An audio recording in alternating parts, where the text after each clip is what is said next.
Bien bonjour, je suis Ruben Alves, je suis le réalisateur du film Miss.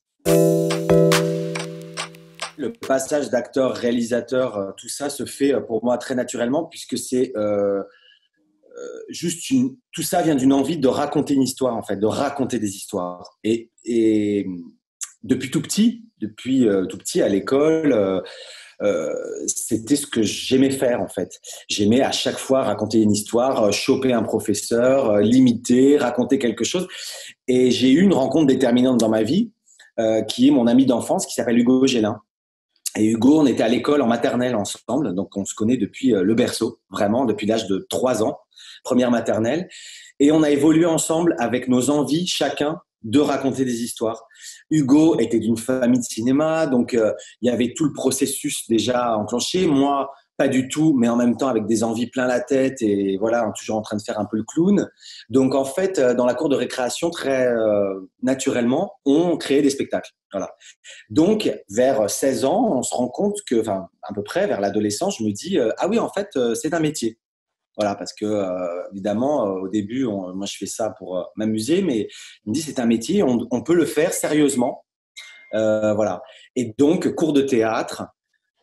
Et ensuite, oui, comédie, parce que j'ai toujours fait le pitre et que voilà, on me disait, oh là là, tu t'imites tellement bien, tu fais tellement bien ci. Donc, naturellement, je l'ai fait, mais au final, j'ai pris mon courage à deux mains, un petit peu avant 30 ans, pour réaliser mon film, raconter voilà, une histoire. Et ça, c'est vraiment grâce à Hugo qui m'a poussé pour le faire. Elle me dit, vas-y Ruben, raconte-nous. Et du coup, voilà. Et donc, en réalisant mon premier film, La Cage Dorée, je me suis dit, ok, c'est ça en fait que je veux faire. Je ne veux plus être dépendant du désir de l'autre et attendre. C'est moi qui dois prendre les choses en main et raconter mon histoire, raconter des histoires. Voilà. Donc en fait, la réal naturellement est venue et là, je suis ravi. Et surtout, j'écris aussi euh, mes films. Donc c'est un process complet qui me plaît énormément. On se dit pas ça par rapport à un succès. On se dit ça quand en fait on se rend compte qu'on est bien, on se sent bien sur un plateau, voilà, entouré de gens passionnés qui essaient de trouver des solutions à tout. Et c'est là qu'on se dit oui, et surtout la réaction du public quand on commence à faire des débats, à montrer le film et qu'on a des gens qui comprennent exactement la virgule ou la respiration que vous avez mis à un moment donné et qui vous disent mais ça, et là vous dites waouh, en fait je fais ça vraiment et j'essaye de faire moi des films qui ont une connotation universelle qui peut toucher. Et quand j'ai par exemple un jeune Marocain qui me dit sur mon premier film votre film m'a bouleversé parce que moi je suis jeune Marocain mais je suis né en France et qu'on m'a toujours dit de choisir entre le Maroc et la France, mais moi, j'ai pas envie de choisir parce que j'ai le cul entre deux chaises. Et quand je vois votre film, je me dis, bah oui, mais je suis plus riche parce que j'ai deux chaises. Et en fait, quand j'ai ce genre de message-là, je me dis, ouais, c'est ça en fait. C'est ça que je veux faire. Voilà. Et pas par rapport à un succès. Évidemment, ça fait du bien, surtout pour un premier film. Voilà, c'est formidable. Et puis surtout après la tournée que j'ai fait à travers le monde et la connotation justement universelle que je vous disais à travers le monde qui était incroyable sur ce film qui parlait du déracinement. Ce pitch, il tient en une phrase, il est très simple. C'est l'histoire d'un garçon qui rêve de devenir Miss France. Voilà, c'est le pitch. Donc il est très facile. Warner aime bien dire c'est l'histoire de quelqu'un qui a un rêve, devenir Miss France. Ce quelqu'un est un garçon. Donc ça fait un peu plus de Oui. peut-être un peu plus à l'américaine, genre on attend. Mais voilà, c'est un film sur la tolérance, c'est un film sur la quête de soi. Euh, c'est un film sur la liberté, d'assumer qui on est. Euh, c'est un film sur le partage, sur l'entraide des gens de famille ou pas famille. On choisit sa famille. Voilà, là, en l'occurrence, ce personnage-là n'a pas vraiment de famille. Bon, vous verrez pourquoi. Mais, et du coup, il s'entoure de gens qu'il a choisis. Et voilà, et c'est un film qui a été fait par rapport à une rencontre aussi, faut le dire. C'est le personnage principal du film, Alexandre Vetter, que j'ai rencontré il y a maintenant 2 3 ans. Et je me suis dit, c'est un personnage de cinéma. C'est la liberté de ce personnage-là, de cette androgynie d'un garçon, un jeune garçon qui euh, vit et assume complètement sa féminité et navigue entre les deux genres sans aucun problème. Et je trouvais ça d'une alors complexité évidemment pour certains, mais d'une modernité surtout avec cette lumière, parce que c'est un personnage dans la vie, hein, Alexandre Vetter, lumineux. Et j'avais envie de montrer ça aussi. Euh, il y a des films formidables qui ont été faits sur l'identité, sur la transidentité, sur la recherche justement de soi. Et c'est souvent très dur. C'est souvent ce que j'aime beaucoup aussi. Hein, j'adore.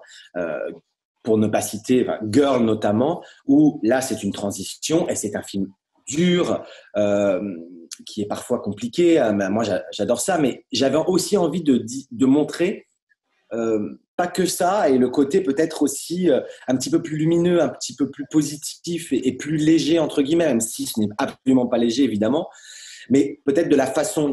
Bon, le fond n'est pas léger, assez dramatique, la trame, mais la forme, j'avais envie aussi que ce soit plus léger. Et par rapport à tous ces personnages-là aussi qui l'entourent, ils ont tous des parcours pas évidents, assez durs en fait chacun. Mais la vie, show must go on. Et moi, j'adore ça.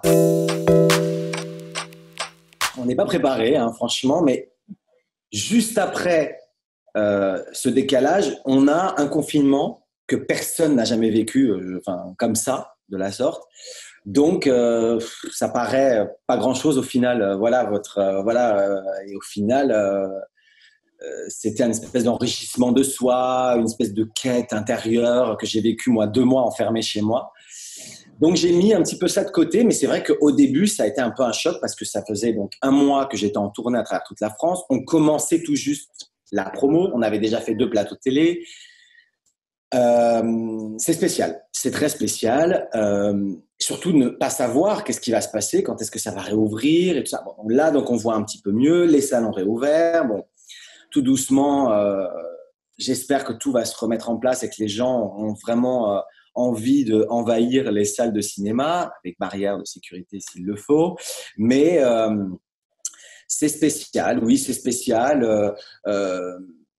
Surtout ce qu'on a vécu pendant 1 mois à travers la France avec toute l'équipe, les acteurs, et qu'on a reçu énormément d'émotions du public, parce que c'est un film qui peut être où on peut le traverser avec le sourire, mais au final,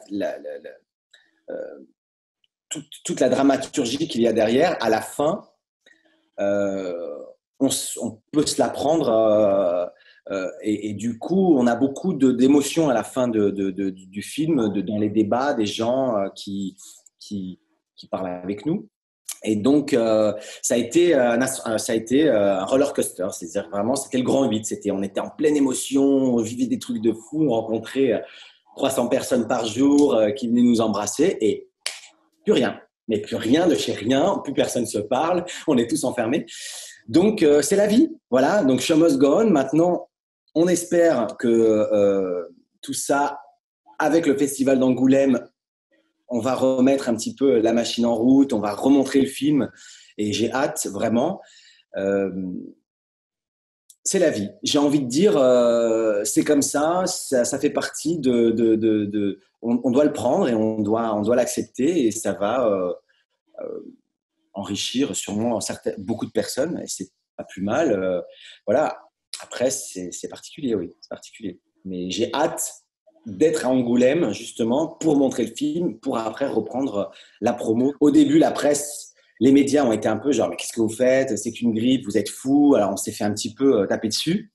Et le lendemain ou 2 jours après, James Bond se décale. Et là, les gens font, ah, attention. Alors, si James Bond se décale, il y a peut-être vraiment un problème. Et finalement, après, les gens ont suivi. Donc, franchement, voilà, je dis chapeau à Warner parce que c'était une décision pas évidente à l'époque quand on ne connaissait pas et qu'il n'y avait pas de confinement à prendre. Et je leur remercie parce que moi, j'étais vraiment stressé. Je me disais, mais c'est pas possible, on peut pas sortir un film comme ça, dans ces conditions. Les gens ne parlent que de ça, ils sont omnibulés par ce truc. À juste titre, hein, mais voilà. Donc, mais là, on continue, on revient. Et du coup, ce qui était très drôle et qui est passé beaucoup dans les médias, c'est qu'un copain à nous a mis tout de suite, sans qu'il y ait toute cette histoire de masque à l'époque et tout, l'affiche du film avec un masque. Et j'ai posté dans mon Instagram, j'ai mis Miss en quarantaine. Alors que on n'était même pas encore du tout dans ce délire-là de quarantaine, de confinement. Donc c'était prémonitoire. Bon, voilà.